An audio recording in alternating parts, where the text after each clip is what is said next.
Пансионат кооператор. 26-июль.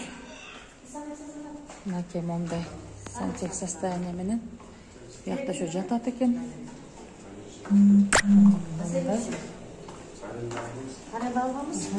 Аренда алып иштетип атасыңар бул эмени? Столовыйда. Мындай условияларда тамак жасашат экен. Пансионат кооператор. Канча кишиңер бар тамакка? Тамакка не хлопчик Я вот затопол. Мындай состояние. Канча болду арендага алып иштеп атканыңар? Июньдан баштап, э? Атыңыз ким?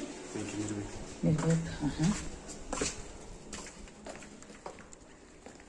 Мында балдар жокпу? Лагерьский балдар. Мынакей двухэтажный корпустун ичинде момундай иш аракеттер алып барып атат. Тартып кайшылар бар экен. Тамагын жасап атышат. Мындай условиялар менен иш алып барып атышат.